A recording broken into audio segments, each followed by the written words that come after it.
यहाँ पे हार्दिक स्वागत करता हूँ भारतीय दूतावास की ओर से और मेरे पर्सनल ओर से भी।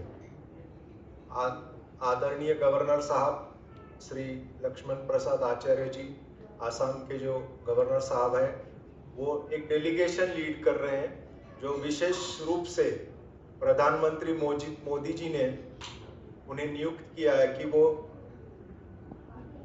बुद्ध के दो महत्वपूर्ण जो मुख्य दो शिष्य थे, सारीपुत्र और मोग्दलन, उनके जो अवशेष है वो सांची स्तूपा से लेके मंगोलिया की धरती पे ले आए। तो सर ने एक ऐतिहासिक कार्य किया है। सर का हमने जो परिचय सुना वो पूरा ग्रास रूट से काम करते हैं। शिक्षण के क्षेत्र में उन्होंने बहुत गहरा काम किया है, बढ़िया काम किया है, चाहे वो उत्तर प्रदेश हो, सिक्किम हो या असम हो। नए नए विचार और नए नए इनिशिएटिव्स सर की ओर से लिए गए हैं और सर इतने विनम्र है कि हमें लगा ही नहीं कि हम पहली बार मिल रहे हैं। तो हमारा परिचय केवल 2 दिन का है, पर मुझे लग रहा है कि मैं इनको वर्षों से जानता हूँ। ये इनका मतलब स्वभाव गुण है कि सबको अपना बना लेते हैं। तो गंदन में भी जो उन्होंने भाषण दिया सबको बहुत अच्छा लगा, बहुत अच्छा अभ्यासपूर्ण भाषण दिया और सारे जो मंगोलिया के लोग हैं इनसे भी काफी स्नेह कम समय में सर ने बना दिया है।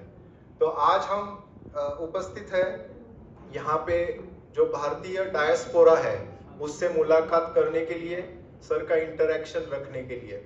सर, भारतीय डायस्पोरा मंगोलिया में 2 प्रकार के हैं, तो मैं सबका परिचय देना चाहूंगा। एक तो है जो उलानबातर में काफी सालों से रह रहे हैं और कुछ लोग काम करते हैं 3-4 साल और चले जाते हैं, और कुछ हमारे पास वर्कर्स भी है। तो ऐसे 3-4 प्रकार के डायस्पोरा है यहाँ पे। तो जो रेगुलर हम कह सकते हैं वो करीब 200 के करीब है, उनकी फैमिली है, परिवार है।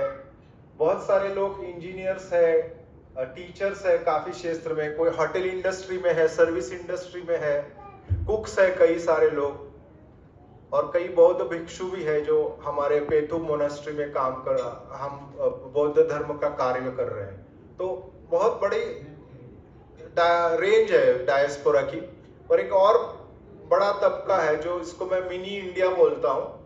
प्रधानमंत्री श्री नरेंद्र मोदी जी के नेतृत्व में और इनकी इनिशिएटिव में यहाँ पे एक निर्णय उन्होंने लिया, एक ऐतिहासिक निर्णय, जो कि मंगोलिया में एक बड़ी ऑयल रिफाइनरी बांधेंगे। तो उसके लिए प्रधानमंत्री मोदी जी ने मंगोलिया को $1.7 बिलियन का सॉफ्ट लोन भारत की ओर से प्रदान किया है। तो हमारी कंपनी के लोग, मेघा इंजीनियरिंग सर्विसेज के लोग हैं, आपको विश्वास नहीं होगा, यहाँ से 467 किलोमीटर दूर दोर्नोगोवी प्रोविंस में 4,500 भारतीय नागरिक काम कर रहे हैं और एक वहां पे मिनी इंडिया बसा हुआ है। और उलानबातर में करीब हमारे 2 प्रोजेक्ट और चल रहे हैं उलानबातर में।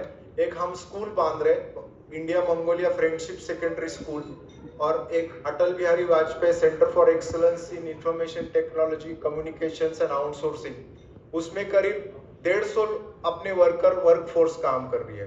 तो आप देखेंगे कि हमारी जो इंजीनियर्स है, हमारी वर्कफोर्स है, इतने कठिन क्षेत्र में काम कर रहे हैं। जैसे मैंने बताया कि मंगोलिया या Ulaanbaatar it's the coldest capital in the world. मतलब यहाँ पे टेम्परेचर का रेंज, जैसे मैं बोलता हूँ कि 35 डिग्री से लेके -50 डिग्री तक जाता है। और यहाँ पे क्योंकि ये जमीन तल, समुद्र तल से काफी ऊपर है, तो ऑक्सीजन की मात्रा भी कमी रहती है। तो मुझे खुशी है कि आज हमारे डायस्पोरा मेजॉरिटी यहाँ पे पहुंची हुई है आपसे बातचीत करने के लिए, आपसे एक इंटरैक्टिव सेशन करने के लिए। भारतीय डायस्पोरा या प्रवासी भारतीय पूरी दुनिया में फैले हुए हैं। ऐसा कोई देश नहीं होगा मेरे हिसाब से कि जहाँ पे भारत मूल के निवासी ना हो। तो भारतीय जो निवासी है, प्रवासी भारतीय जो डायस्पोरा है, वो करीब 35 मिलियन है, पूरी दुनिया में फैले हुए हैं। और मंगोलिया की जो जनसंख्या है वो 3.4 मिलियन है। तो आप विश्वास करेंगे कि 10 गुना जो मंगोलिया की जनसंख्या है उतना डायस्पोरा भारत का हर कंट्री में फैला हुआ है। और राष्ट्र निर्माण में इस डायस्पोरा का बहुत महत्वपूर्ण योगदान है। आपको जान के आश्चर्य होगा और खुशी भी होगी कि दुनिया में सबसे ज्यादा रेमिटेंस जो आता है वो भारत से आता है। ऐसी कोई देश नहीं है जिसके नागरिक विदेश से जब पैसा भेजते हैं अपने देश में, वो कितनी संख्या है, 135 बिलियन यूएस डॉलर। तो इतना बड़ा अमाउंट है पैसे का जो भारत के विकास में, हमारे जो एक्सचेंज रेट है उसको स्टेबलाइज करने में ये जो डॉलर का महत्व है बहुत ही कीमती है। और हम सब प्रवासी भारतीयों का शुक्रगुजार अदा करते हैं कि वो भारत में पैसा भेज रहे हैं, उसके कारण भारत देश का भी विकास हो रहा है, इकोनॉमी भी स्टेबलाइज हो रही है। और जैसे मैंने कहा, कई बार कहा है कि मैं तो केवल भारत का सरकार का या भारत देश का प्रतिनिधि हूं, पर आप राष्ट्र के दूत है। मैं राजदूत हूं, आप राष्ट्रदूत है। तो हर चीज में आप काम करते हैं।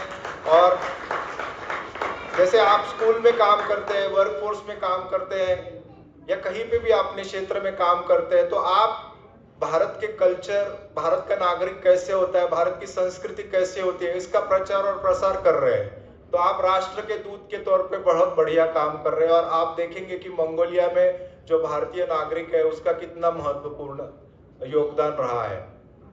भारत और मंगोलिया स्ट्रेटेजिक पार्टनर्स है और स्पिरिचुअल सिबलिंग्स भी है। इसके कारण हमारा जो बॉन्ड है बुद्धिज्म की वजह से बहुत गहरा है। तो आज का सर जो बुद्ध के दो महान शिष्य के जो अवशेष ले आए हैं यहाँ पे 10 दिन के लिए गंदन मोनेस्ट्री में जो रखे गए हैं, उसकी वजह से जो हमारे सांस्कृतिक संबंध है, हमारे स्पिरिचुअल संबंध है, हमारे राजकीय संबंध है, उस सब को एक नई दिशा प्रधानमंत्री मोदी जी के दिशा निर्देश में हुई है। और सर ने उसको एक अच्छे से उसको एग्जीक्यूट भी किया है। 2025 अक्टूबर में जब राष्ट्रपति कुरेल सुखना गए थे इंडिया, और एक जॉइंट प्रेस कॉन्फ्रेंस में मोदी जी ने कहा था कि गंदन मोनेस्ट्री ने जो रिक्वेस्ट किया है कि ये 10 दिन के लिए सारीपुत्र और मोगदलयान जो अरहंत महान शिष्य है बुद्ध के, तो उनके अवशेष मंगोलिया भेजे जाएंगे। और अवसर भी कैसे चुना उन्होंने, 31 मई को बुद्ध पूर्णिमा का दिवस था मंगोलिया में, तो उस दिन को चुना। तो आपने देखा, जिन्होंने भी गंदन मोनेस्ट्री का देखा होगा, पूरे लोग खड़े थे रास्ते में कि उसके अवशेषों की गाड़ी के दर्शन करें। और बहुत सारे लोग तो अंदर जाने के लिए भी, देखने के लिए दूर दूर से आ रहे थे। और मुझे विश्वास है कि पूरे मंगोलिया के क्षेत्र से, दोर्नोगोबी हो, बायानोल्गी हो और दोरनौद हो, कहीं से भी दूर दूर से जो बुद्धिस्ट मोनेस्ट्रीज है वहां से लोग आएंगे और इन अवशेषों का दर्शन करेंगे। प्रधानमंत्री मोदी जी ने एक कहा है कि भारत बुद्ध का देश है, और बुद्ध के देश की, जो हमारा देश है, इसके एक जो संबंध है बौद्ध देशों के साथ वो काफी बढ़ रहे हैं। और आपने देखा ये अवशेष से केवल एक ही कंट्री में गए आज तक, वो है थाईलैंड। थाईलैंड के बाद यहाँ आए, तो मंगोलिया का कितना महत्वपूर्ण स्थान है हमें पता चलेगा। भारतीय दूतावास एक ऐसी जगह है जिसको बोलते हैं परदेश में आपका दोस्त भारतीय दूतावास। तो कोई भी किसी को समस्या होती है तो वो हमेशा भारतीय दूतावास को याद करता है। और मैं बहुत तहे दिल से, क्योंकि मैंने मैडम सुषमा स्वराज जी के साथ काम किया है जब मैं पासपोर्ट अधिकारी था, तो बहुत लगाव जनता के प्रति सुषमा स्वराज जी मैडम का था, प्रधानमंत्री मोदी जी का है, और आदरणीय हमारे जयशंकर साहब का भी है। तो जनता को केंद्र स्थान रखते हुए, और कई बार हमने कैंप भी किया है, पासपोर्ट सेवा कैंप भी किया हमने यहाँ पे वीजा का कैंप किया। हम यहाँ से 500 किलोमीटर रिफाइनरी साइड भी गए हैं कि वहां पे खुद लोगों को हम सेवा दे कि एम्बेसी आपके द्वार करके, तो वहां पे भी हमने काम किया है। तो आज का सेशन जो है हमें एक अच्छा मौका देगा कि जो प्रधानमंत्री मोदी जी का एक सपना है और एक विजन है कि भारत को विकसित भारत बनाना 2047 तक, और जो हमारे गवर्नर साहब है काफी करीबी है मोदी जी के, because he belongs from Kashi क्षेत्र, and and whatever we discuss, he will definitely convey it to him. और उनके विजन में हम भी सहयोग कर ही रहे ताकि हम विकसित भारत की ओर तेजी से आगे बढ़ते रहे। तो मुझे विश्वास है कि जिस तरह से आप सब लोग भारत का नाम रोशन कर रहे हैं मंगोलिया में और भारत के विकास में अपना हाथ लगा रहे हैं, कि हम और तेजी से तरक्की करते रहेंगे। तो मैं ज़्यादा आपका समय ना लेता हुए आप सबको फिर से एक बार वेलकम करता हूं और एक कार्यक्रम का आप अच्छे से इंटरैक्टिव रखें और हम लाभान्वित हो उनके मार्गदर्शन से। धन्यवाद। Thank you.